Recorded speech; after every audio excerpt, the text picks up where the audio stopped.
And we're back. Got a fantastic conversation. We've got 3 big stories that hit this week. One not so much this week, a little tailover from last week, but we're going to talk today about Skype, the death of Skype, the planned obsolescence of Skype, and how Microsoft either managed or mismanaged that. We've also got Apple. They hit the news.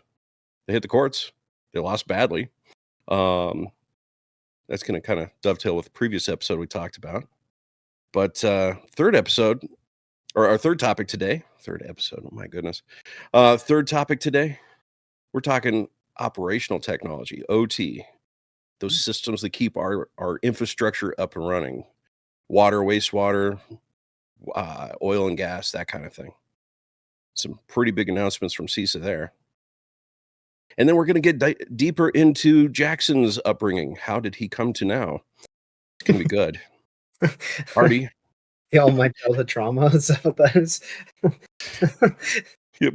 We're gonna set him down on the couch, talk about his trauma, bring him up, and soothe the technology beast. Can't It's wait. gonna be a good one. Well, today I'm John. I'll be John tomorrow too, and probably for the rest of my life. But I'm John, founder of Wild Support. I'm That's Mike. your cue, Mike. Yeah, I know that's my cue.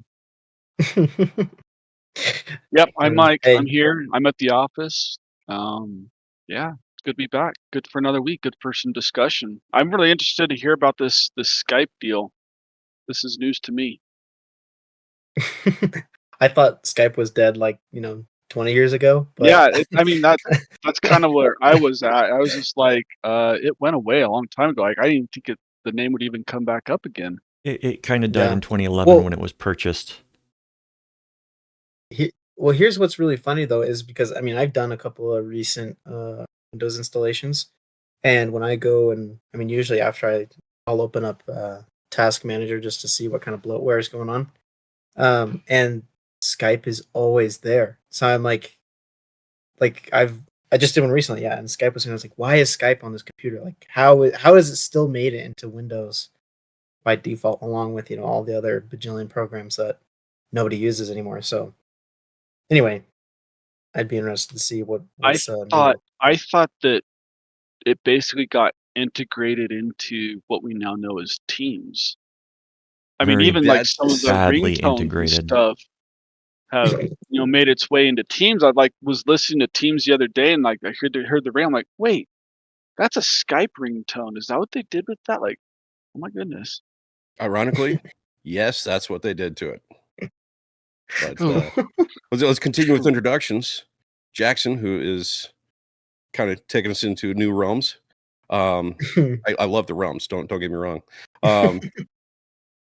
Say hi, Jackson. Well, how's it going, guys? Jackson. I'm on the road for the next couple of weeks. So I think this episode next week, so I'll kind of be in this spot for now instead of my usual background of what little you guys see of it. But good to be here. In an unnamed bunker in a nondescript house.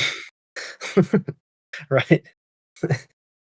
I'm going to move my camera angle so I'm not staring down at the screen too hard, but yeah. So with us today, we also have our flight engineer, flight director. Sometimes he's here, sometimes we're on autopilot. I'm not sure what's going to be today, but Artie, tell us about yourself. I am Artie. I am running things behind the scenes. I am I'm the Machiavellian person sitting behind the screen. I've also got a storm around me, so if you hear any loud crashes today, like that one, if that came through, yeah. So if we spontaneously crash this flight, then it's Mother Nature, not technology? Yeah. All right, we've been warned. We may not be prone to bird strikes, but we are still prone to lightning strikes. Well, there was that one time. Did we have a bird strike? Bird strike. We actually hit my car, not me, so I think we're good. Yeah. But, bird lived. Don't worry, anybody. Bird lived. Well, to celebrate just a moment from last week's podcast, we got 400 views. Yay. Yeah. So that's impressive. Thank you to everybody that's watching this. We're very, very pleased to have you with us on the conversation. So let's jump back into Skype. Mike, you said you thought it was dead. Jackson, Yeah. you saw it installed on a brand new PC. Somewhere in between is the truth. And why is it running in the background? What is it doing? That's what I want. Waiting for a call that'll never come. All right. Maybe it's waiting for a recall. Well, right. Well, let's hope Microsoft tombstones it correctly, because there's been some zombieware installed on computers, reaching out to old servers where the name has expired and hackers have picked up the name and started pushing malware. So I really hope everybody listening to this uninstalls Skype because it's dead, and make sure that everybody they know uninstalls Skype, because it's not vulnerable today, but a year from now, 2 years from now, it's just sitting in the background doing nothing. Kill it. Microsoft killed it this month. This is funny. I just I don't know how we usually wipe our machines. It's on mine right now. Skype for Business. I'm gonna have to get rid of that. Skype for Business. Wow. Uninstall it. So whatever that means. So Skype was a fantastic tool. It rolled out about 20 years ago, just as this video communication tool. It was revolutionary when it started. We had AOL Instant Messenger. We had ICQ, if anybody remembers that one. What are all of these acronyms? I don't remember. Today's your lucky day. Jack, we're going to give you some knowledge. Oh boy. I took one of those. Wasn't ICQ along the lines of IRC?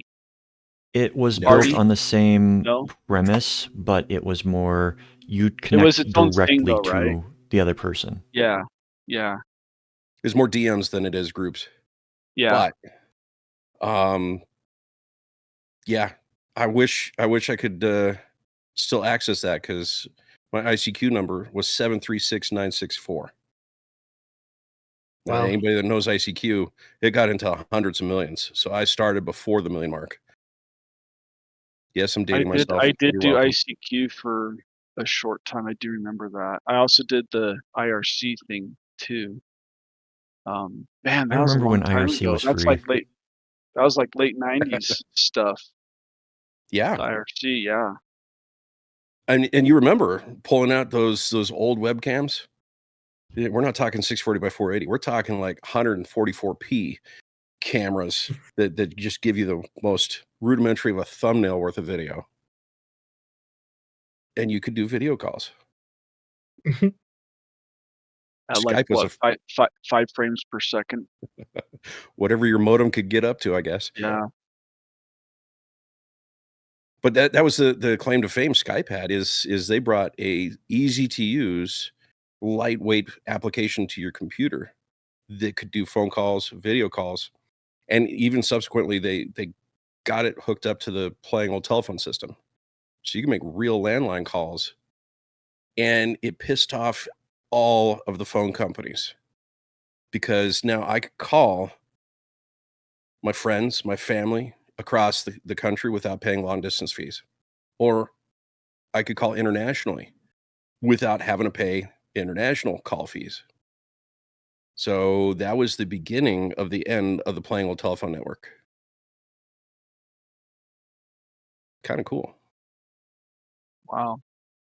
Yeah, and then I feel like, I mean, I don't want to skip too far ahead, but I remember, Skype Skype came out, and it was like it did all that you said it did. And then I feel like it just never did anything different, never evolved, never really changed that much. I'm sure they did some updates, but then the pandemic hit in 2020, and then all of a sudden everyone was in need of video calling software, and then Zoom kind of came up and took the scene there. Well, you know why Zoom took over? So Why? there's I mean, because they GoToMeeting, updated their there was stuff. Teams, there was all kinds of other tools out there. Teams was kludgy at the beginning of the pandemic. Nobody knew how to use it or get anybody on, and you had to authenticate, and it was just a pain. People wanted to start their meeting and get it going now, get it going fast. They don't want to think about things. They just want it done. So Zoom was $20 a month. All the competition was $50 a month a user. Mhm. So, okay, we're in lockdown. What do you go for? The $50 option or the $20 option? Because now I have to get one for all my team. Well, Mhm. but the thing is, though, is that only like, and I think this is still the case with Zoom, that if you host the meeting, if the host has a paid license or premium license or something, then the meeting is essentially, as long as you need it, as many users as you need. And the users can use their free version of Zoom and join a premium license and still be in the meeting for the entire time. And so that was a real benefit for people. Like, okay, we know that, like, if we know this manager is going to be conducting all the meetings, let's give him the license, and everybody else just installs the freebie and can Yep. join the meeting, And it was a great business model. It actually gave our pandemic a chance to survive. We could keep doing business. Mhm. It was a horrible time. We'll never speak of it again, but we endured and businesses carried forwards. But Zoom won because it was the cheap option and it was capable. Mhm. And So, they quickly made things better. I mean, as time went on, they kept adding new features, especially for in the education Mhm. sphere, made it a lot easier for teachers to do the job. well, and Yep. they added features the right way. Skype. So Jackson, how much do you think Skype was purchased for by Microsoft in 2011? 2011. You have I don't 300 know. It million couldn't have users. been. I 300 have no million users. idea. Once it gives above $1 million, I lose. I'm out of my scope. What was it? 8.5 billion. Wow. So I feel bad for the creators of Skype. They're watching their product get buried this month, but I don't feel bad because they got $8 billion. Well, Yeah.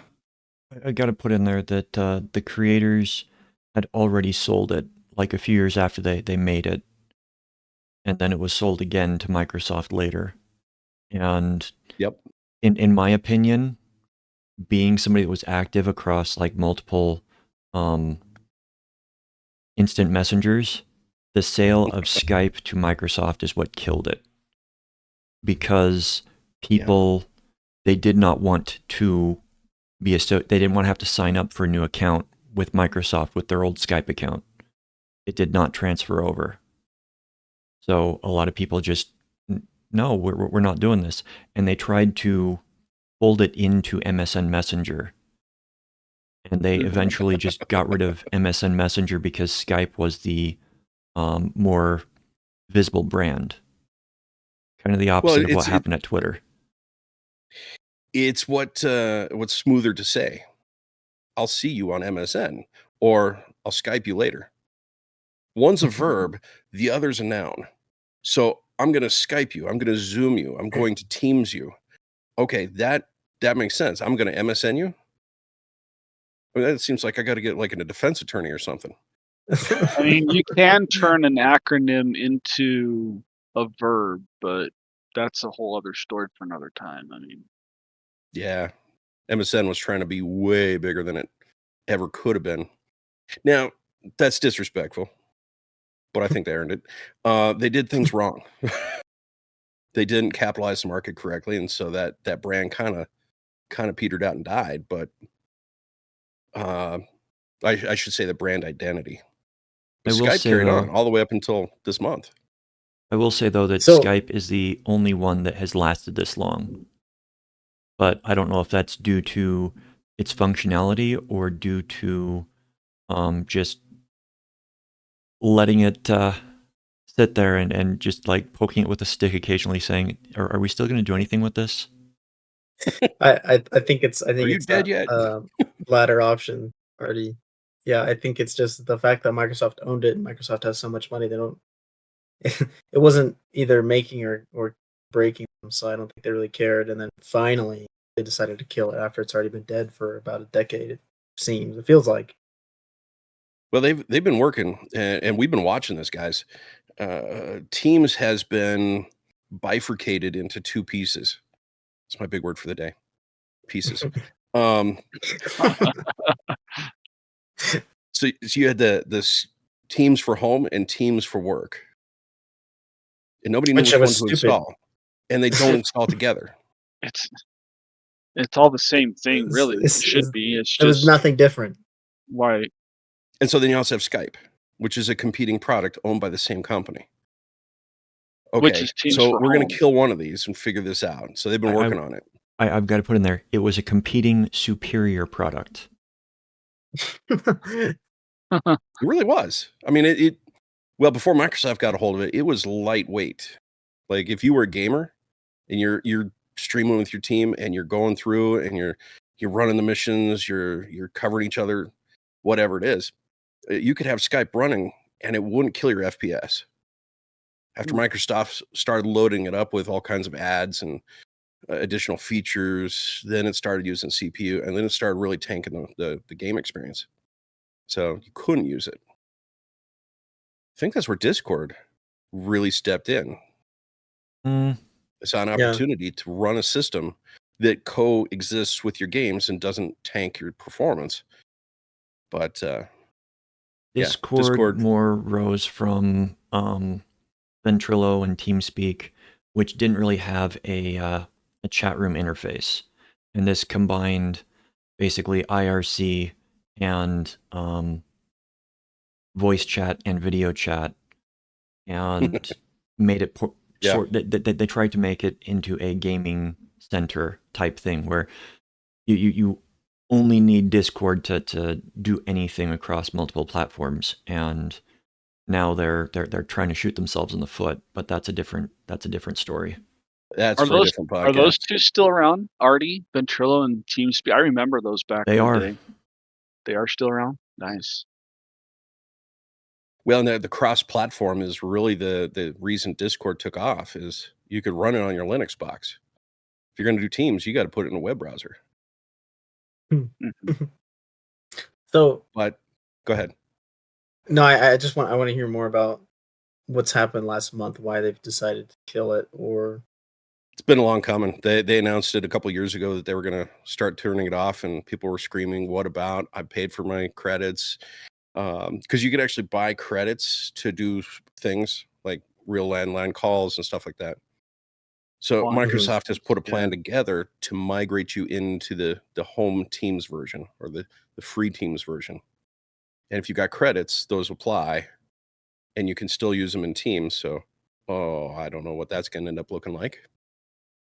Or pay to play. So far, nobody is pleased.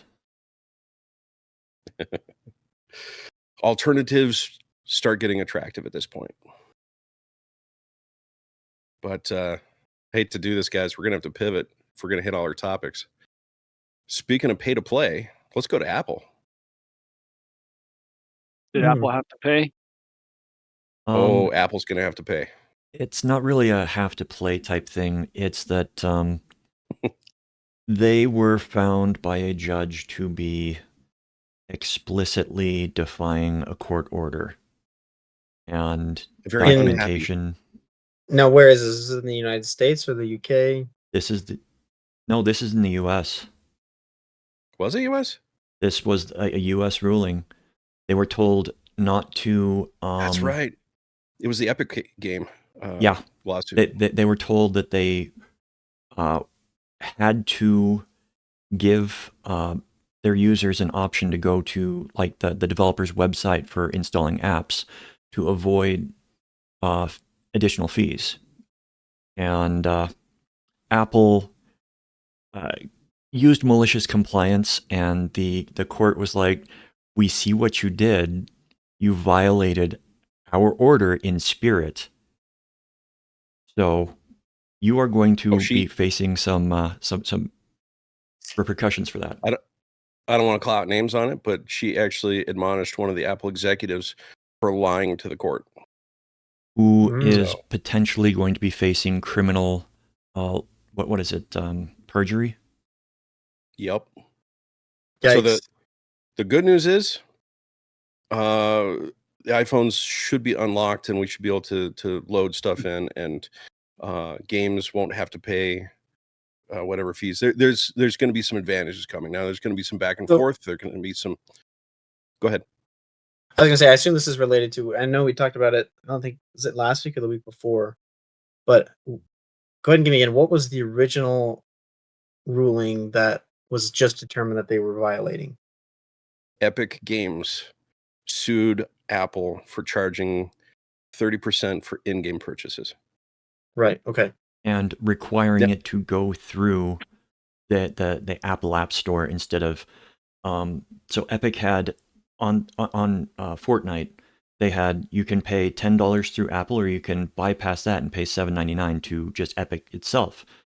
And of course, everybody is going to want to go to the cheaper option, because why would you just spend $10 when the same product for less? And Apple removed Fortnite from their App Store after that. And from my understanding, next week it should be back on the App Store. It really hurt Epic Games because Apple thought they could destroy that. I mean, they're a juggernaut, right? If you're not on the App Store, you're not an entity anymore. So you take Epic Games and their entire library off, Epic Games dries up and goes away because nobody can play the game anymore. This is where I think they were smart. They were making hundreds of millions of dollars, so let's spend some money on some lawyers. They took the crusade to fix the problem for everybody, not just themselves, and sued Apple and said, you can't hold us hostage like this. Let us charge money to our customers without you being in between charging 30%. And Apple couldn't justify the 30% margin. Isn't it supposed to be though that, I mean, aren't the game makers, the app makers, the software publishers, aren't they the ones that are supposed to be paying Apple some kind of a percentage or a nominal fee or anything just to be on the App Store in the first place? Because that means it sounds like that Apple in a way is like they're kind of like double dipping. Like, we're going to take it from the publisher, but now we're also going to take it from your users too. Yeah. Wow. They were the company store. Yeah. And for anybody that doesn't know that reference, go back to the mining towns. You move to that mining town, you work the mines, you go to the general store to pick up, it's food the company and store. The company soap. owns the whole town. Yeah. They charge you way too much. They put it on credit, take your paycheck, and they basically own you after that. Doesn't matter how hard you work, you still owe them money. So Apple kept pushing the limits and just got spanked by the court. We're going to find out what that all means here soon. But when you make judges mad, good things don't happen.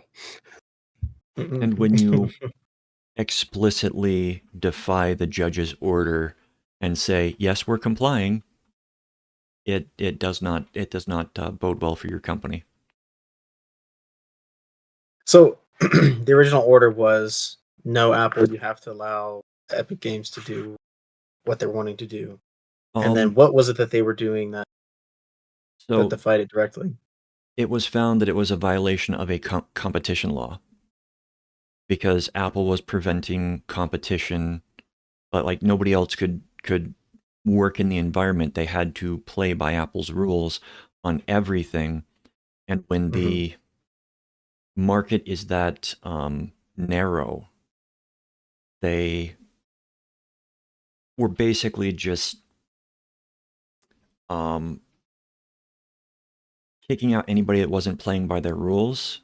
And they finally met somebody that had the money to, say, hey, we're going to challenge this. When the judge specifically found that for the 30% that Apple was charging, there was no benefit given to the player or the author. So nobody was getting any actual benefit, and there was no actual cost associated with that 30% that was being offset by them charging that margin. So it was basically gravy for the company that wasn't attached to an expense. Additionally, part of the order was that they were to allow the going to another website to install an app and to do purchases offsite, but they were also imposing a not 30%, a 27% fee on any app purchases that were made outside of their environment. So they were still collecting the money that they were told you're not allowed to be charging these fees. Mhm. And instead of, clicking on something and saying, oh, this is going to take you to a website outside the app, Apple put up, are you sure you want to go to this website? We can't verify the security of this website and the apps that you might install from it. So instead of... Which is true. It is true, but it is still scare tactic. Instead Yeah. Very of... scary. Just because Apple can't verify the security doesn't mean it's not secure. I mean, Yeah. It just And means so, they won't. yeah, right. Judge Yep. basically said, you violated the order. And they did. They totally did. But they deny any wrongdoing. Well, I mean, if I was Apple, I would fight tooth and nail to keep that revenue stream because there's no expense against it. You're literally raking in hundreds of millions of dollars a year, maybe even billions, just in pure, unadulterated profit. And this will leave a very strong precedent for the rest of their business model.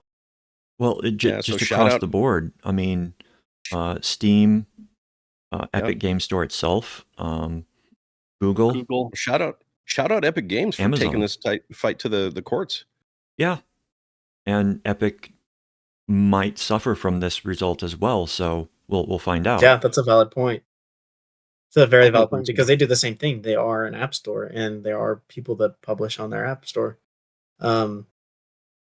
So yeah, that's actually an interesting point. I wonder if Epic Games themselves will, because that is Epic Games' main model. Any games that they don't make, But Epic doesn't control the device. no, Epic doesn't own your computer. Epic doesn't own the distribution channel that prevents you from using any other distribution channel. Yeah, I mean, okay, so then you're saying this probably wouldn't apply to them at all then. Nobody but Apple. Maybe the Google Play Store. But you can still wipe your Android and install some third-party ROM on there and run that. Well, and even on Androids, I mean, I've been using Samsung phones for the last probably decade plus, and Samsung's got their own app store that is a factory install on the phone. So, and it's really interesting because a lot of times there's apps and it's like I go to see in Google Play. I assume that's installed by Google Play Store, and I go to like update it or check something out. I'm like, it's not in there. I'm like, oh, maybe the Samsung, and I go check there. Like, oh yeah, it was installed by the Samsung app. But I remember we had that discussion. I just still think it's mind-boggling that, because you said that it was not just like the software titles themselves, but also the DRM content, the add-ons that they were also trying to, gouge a price for. Yeah, any transaction. It's like that just doesn't make sense because Apple's really got other than creating the platform that it runs on, they have no involvement in that. It's not their software title, it's not their game, it's not their whatever it is. It's not. Yeah. They were taking 1/3 of your money. And that's why a lot of games and programs that were on the App Store charged more than, if you go over to the Google counterpart. So let's be clear, guys. We paid for that.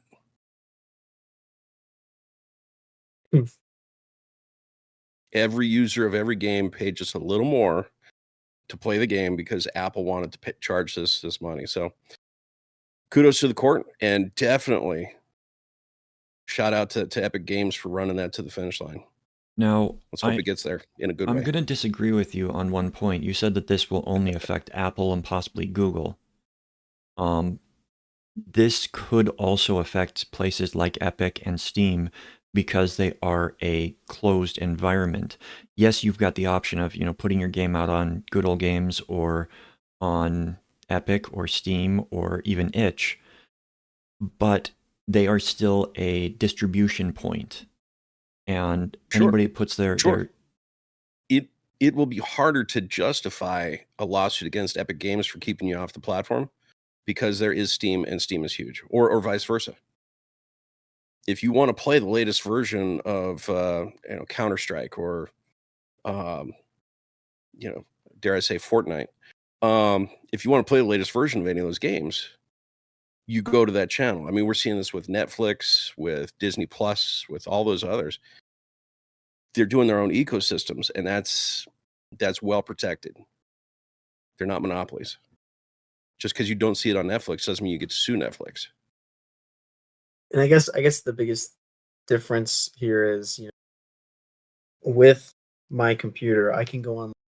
Usually, most of these gaming companies, or even it's just software, they do provide downloadable installer from their website, and there is nothing blocking you from doing that. Whereas with Apple, if you try and do that, they are they're trying to steer you away from it. Yep. Now, if you buy like a Steam Deck prevents you from using other stuff. So, okay, now we're talking a closed ecosystem. Mm-hmm. So that's where it starts getting a little gray. But I respect the disagreement there, Artie. I'm actually now thinking this lawsuit could also potentially hurt Microsoft in the near future. Oh yeah, with the force of Windows 11 and a lot of the stuff and all that the ads we suffer through. With all the stuff that I can customize on Windows 10 versus Windows 11, it's just not. It's the dumbing down of technology. Yep. Well, and speaking of dumbed down technology, what's the most simple technology? I'm going to segue to the next one. Jackson, you pulled this up. Simple technology. Measure pH in water, add chemicals. Yeah. Operational technology, I think, is what you're referring to. I think so. I mean, if we're ready to move on, happy to move on. If not, let's keep talking. Let's hit it. OT, operational technology. It's literally what keeps us alive. Yeah, it's what puts food on your table and the heat in your home. So pretty important. There was recently I've kind of got two things up here on my other screen here. Now this is the official. Now they're calling it an alert from CISA, titled "Unsophisticated Cyber Actors Targeting Operational Technology." This was released May 6th, so this week. I'll try and just hit the big points here. I mean, it's still a small paragraph, but CISA said it is increasingly aware of unsophisticated cyber actors targeting ICS/SCADA systems within U.S. critical infrastructure sectors, talking about oil and natural gas. Although these activities often include basic and elementary intrusion techniques, the presence of poor cyber hygiene and exposed assets can escalate these threats. So CISA is basically ringing the alarm bell saying, hey, you need to make sure you've got your stuff up and running, because there are a lot of inexperienced hackers that are, what do they call them? Script kiddies, I mean, it could be anybody, where they are just seeing what sticks, throwing everything on the wall. And so if you are not, up to spec, you better look out for it, because apparently there's been an increase in specifically these sectors of energy and gas and oil. And I'm not surprised, because it's really, really easy. I don't want to call out the controller. I don't want to say any details, but I know of one like enterprise grade, like industrial grade equipment. These things are $30,000, and the name and password are so rudimentary. You have three, we count them, 3 letters for the username. They can be upper and lower. So let's give them that. And your password must be 4 characters and must be numbers. Really? Like you can't. Oh my gosh. Your password has to be 4 digits. It's a PIN code. Wait, so is this is coming from someone who is developing the OT, or like a company set the standard for their OT? No. This is a specific PLC made by a top tier manufacturer. Again, I'm not calling it out because I don't want to be that guy. But you set this box up and it does things. It senses, responds. I'm trying to be very like elementary with my language on this, but you use logic to make decisions and respond to conditions. So if like a water tank is too full, stop filling the tank. If the water tank is really too full, drain the tank. If the drain is plugged, call a human. That kind of thing. Yeah. So you can produce a very complicated set of if-thens. So it's a $30,000 box. Once you buy it and you set it up, why touch it? It's doing exactly what you need it to. Unless you physically change the environment, don't touch the box. It's working. Mm-hmm. OT is the epitome of if it ain't broke, don't fix it. So why would you patch it? Yeah, I think it's same idea as I think what we're seeing with some of the things in the United States government, at least in the West, and I think even in China, Wyoming, there's the nuclear silos, so they're all getting an upgrade. And this may be another topic for another time. There's there's a funny thing going on with the deals there, but there is this technology that is so old, but it works. So why have we why would they touch it? And now we're realizing, okay, maybe we should touch it a little bit. We need to get things up to spec. So the other thing I was thinking of is as we're talking about it, we always say information is the new oil, and I think that's why there hasn't been an emphasis on this for the longest time, is because why would someone want to hack into my oil rig? That was the question 5 years ago, and it was like, that's dumb. Like, why? What are they going to do? But now I think threat actors have realized that there is a lot of dangerous capability in being able to access these OT systems, and play with the controls. And that's half the equation. It's who cares? So it can blink a light or turn a pump on and off or fill a tank and flood it. We've got other sensors to block that and shut that down. So why does that matter? The convenience, though, is what's caused this issue. So if I take that super secure 3-letter password or a 3-letter username and 4-digit password, and I just put that on the internet, nobody else is going to guess it, but I can check my system from home by going out to the IP address at my water plant or oil and gas or wherever it is. So smart. Now I don't have to live there. What's that? I said, yeah, real smart. Yeah. But it's done all the time because nobody wants to move in and live in the water plant or the oil plant. They want to go home at night. Or somebody calls and says, hey, I've got an issue. You want to be able to remote in and get access to that. So there was a year ago, 13,000 PLCs on the internet with default passwords. Who was finding? Was someone just set up a bot to crawl and found all these? Yep. And it takes a white hat. Go ahead. I was just gonna say, and you're kidding yourself if you think that the bad guys haven't been doing that for the longest time. Yeah, it was white hat hackers that found that honeypot. Because you got people just, hey, I got an idea. What about? I wonder how bad this really is. And they hop on Showdown or some other scanning tool and see how many ports are open. They write a little script, test it. It'd take you a day. I could write that in a day. I could have it just start running. And Yeah. you can download, the list of it's published online, the list of most commonly used usernames and passwords, and just have it run through the list. See what you get into. Well, at 3 digits, it's not going to take long to brute force. No. So it's a frightening circumstance.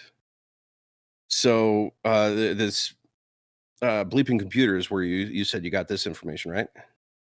Yeah, bleeping computer then kind of amplified that warning bell from CISA on May 7th by just to explain a little bit more. I mean, I don't know if there's much else to get from bleeping computer here. Uh-oh, we lost Mike.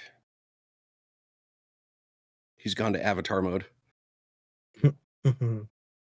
Avatar state. He's in his avatar state.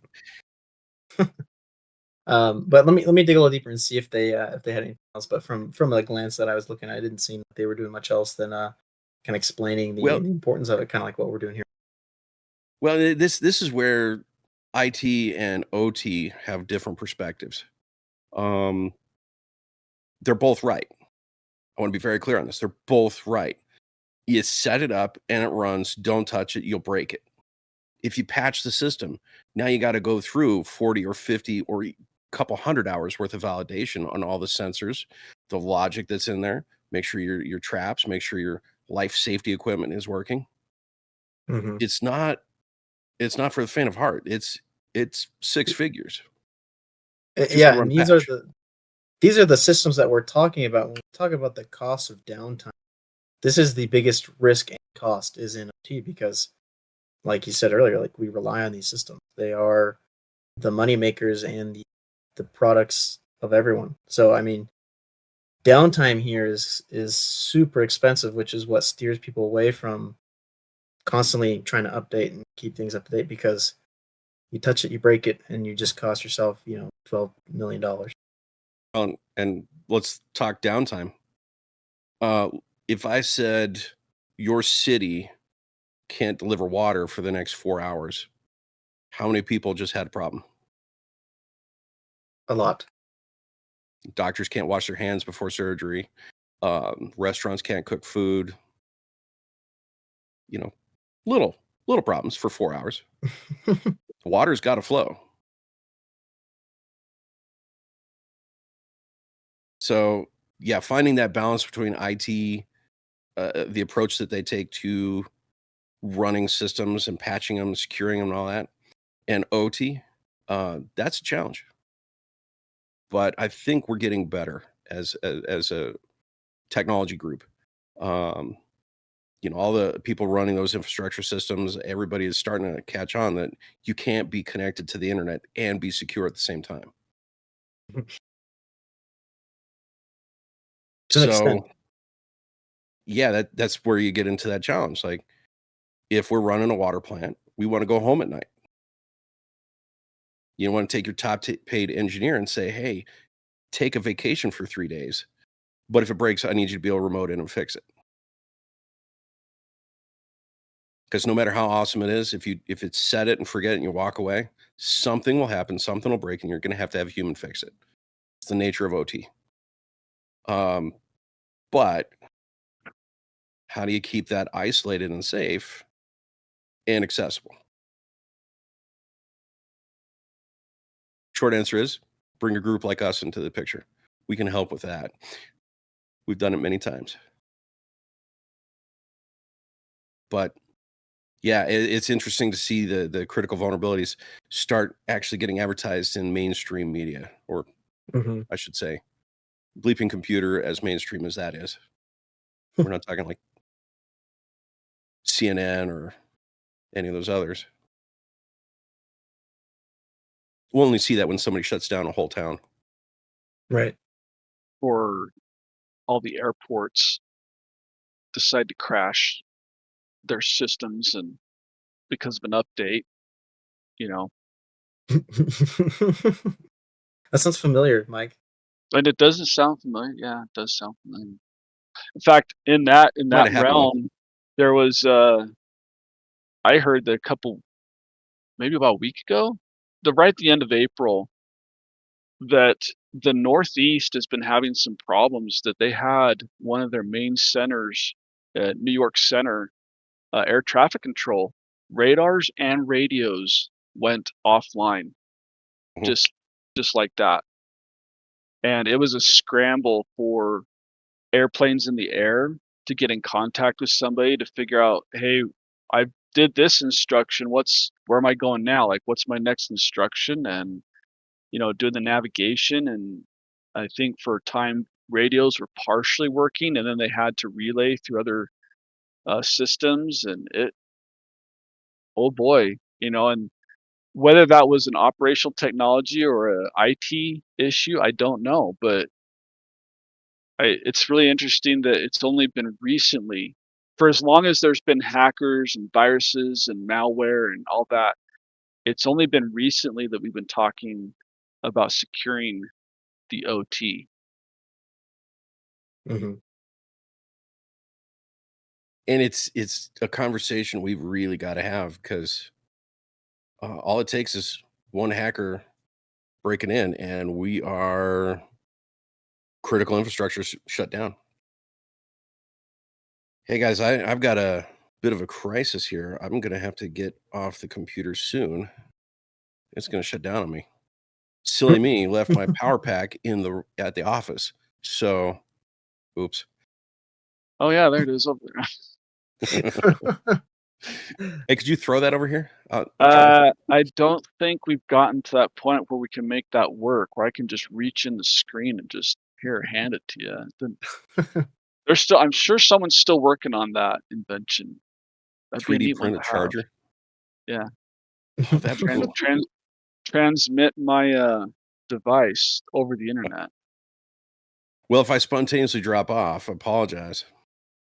But didn't get hacked, didn't get blackout, but definitely has a bit of a glitch. Yeah, that'd be a little bit ironic if it was John gets hacked right in the middle of this. That'd be bad. I might cry a little bit. But yeah, so Jackson, what got you into how'd you get to now? How did you what's the story from your past? Well, I was born and then no, what Friends got had to me go uphill in the snow into to get to the hospital, right? right, both ways. I was born, which was the fashion in the day. Let's see. I started getting into tech, I guess. I mean, since I was a kid in like middle school, and I think it was because I liked gaming, and there was a particular game that I loved to play with a friend, and it was like the only game I ever played. That in Minecraft, growing up. But what was so funny is I was so oblivious to um what I was running, on the computer. It was running at like 7, 9. Sometimes I'd get 13 frames a second. And so, I mean, which is terrible, awful. But I was just having so much fun as a kid, I had no idea. And then, as time went on, I had a friend in high school, and I think I was in 8th grade at the time, maybe even 9th grade. And he was working for the IT at the high school, small town in Arkansas. And then, they had a bunch of these old systems that they were just getting rid of. And so I said, hey, here you go. And he was giving them to some of his friends. And so he gave me one. And that thing was a huge upgrade from what I'd been running before. And I could actually, play a couple of games here or there. And so then that kind of got me into the interest of, hey, I kind of want to, I thought it was so interesting how we could recreate something in the real world on the computer, and so I wanted to know how that worked. And so then once I was kind of in high school, I started getting into doing a lot of research into this, and I saved up money from work to buy my own PC parts, and it was really funny. My parents were ones to be pretty tight on why I spend my money. Make sure you save it, and so I had like bought all these things under the rug on Amazon, got them here, built it, and then had it running for a week. And my mom saw it in my room, goes, "What the heck is that?" I was like, "I built that." And so it was a really, really good learning experience. And it was super fun to be able to make things work. And then my school district. This is what really kind of propelled me to this sphere. The whole time I was headed into civil engineering, mechanical engineering, kind of that sphere.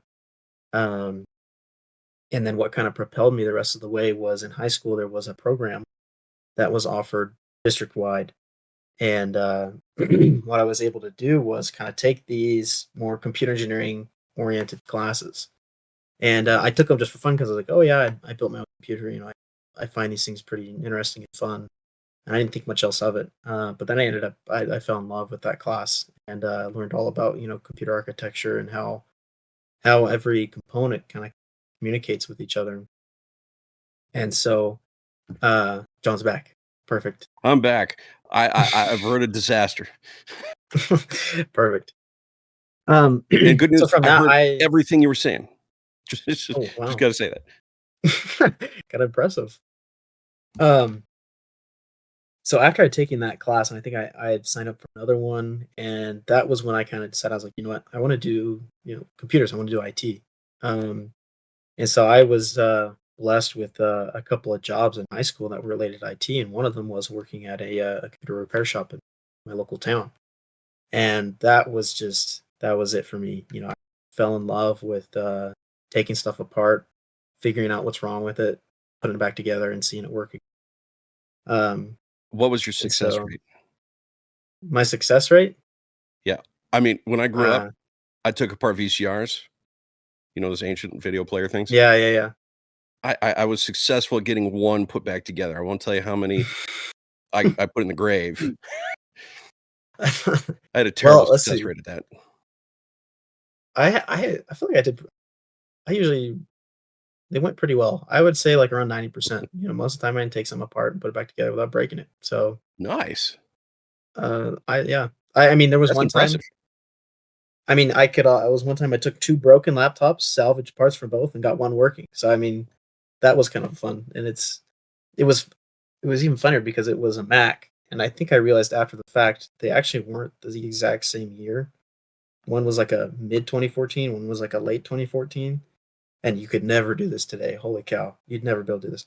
But I took the board from one, swapped it to this one, and so I remember I booted up and installed, and still to this day it's running, but it is so confused. It's so lost. It thinks it can be upgraded to like a new, whatever Mac's newest OS is, and it's like it tries, and then it's like, wait a minute, I can't do this.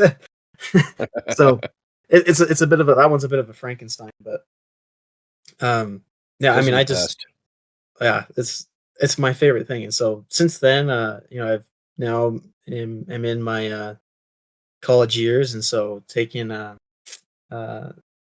actual computer engineering classes, learning how electronics work, working with microcontrollers. It's all sorts of fun. And I think the biggest thing, if if someone's looking to get into this sphere, you have to the only way you're going to actually get into it is by finding a project. You can take as many classes as you want, but until you put your hands on something, you actually build it, or you actually do a repair or whatever, there's not much value in that class. And so that's what I kind of try and do is constantly have a project that I'm working on. As far as microcontrollers and embedded programming is going, I've been messing around with trying to make my own lightsaber. That's been a lot of fun. I've got a server that I've started up and running. Going to install some virtualization software on it. So I mean, I'm constantly learning. What are you using? Say what? What virtualizing are you using? I haven't done it yet, but I'm looking at doing XCP and G. They kind of seem like they're the most open source, and they got their stuff together. But again, it's a realm, it's a world that I haven't entered yet. So I got to go get my feet wet. Yeah, we gotta get you back to the home office because we've got a couple versions. The latest version is pretty awesome. Yeah, I'll have to take a look. Yeah, we got a couple sandboxes going. Just saying. The thing I envy about his generation is that it seems like there's so much more out there now that can get kids into technology. we've got Arduinos, we've got Raspberry Pis, we've got all kinds of electronics kits now are dirt cheap, I think, unless tariffs have taken a hold of those too. But the stuff that was around for me, like to be able to tinker on something like with what an Arduino does back in my day, that was like unheard of. I mean, you could probably get a kit that did something like that allowed you to do things like that, but it would have cost you a lot of money to do that. You'd have to get something that could flash an EEPROM and some breadboards, some parts, and things like that, and probably have to assemble it yourself to some extent and everything. The stuff that's out there now is just amazing. The stuff that my kids have access to, it's just ridiculous. It's like, man, I want to be a kid all over again and play with some of this stuff. It's great. Yeah, the accessibility is definitely increased. Radio Shack used to be really cool. Still would be if it was around, I think, but it's just the whole online shopping now is a thing, and so makes it hard for brick and mortars. Jackson, if you need a 47K ohm resistor, you could go to Radio Shack and buy a 10-pack. Man, yeah. I miss those days, man. Luckily, the university where I'm at have basically our own house Radio Shack, so that is pretty nice. So I'm afraid of the day that I graduate and leave and don't have access to it anymore, because I'm like, shoot, where do I get all my random components that I need nowadays? That's when you do a master's program. Right. I know, right? I'll just postgraduate, man. Go for the doctorate. Just stay there forever, and then join the faculty. And right. Just find an android walking down the street and mug him. Not on iOS. Sorry. Dad joke. No, their capacitors are probably what do you call that, proprietary. Yeah. Avoid anyone that's got a backpack with a Tesla coil on it.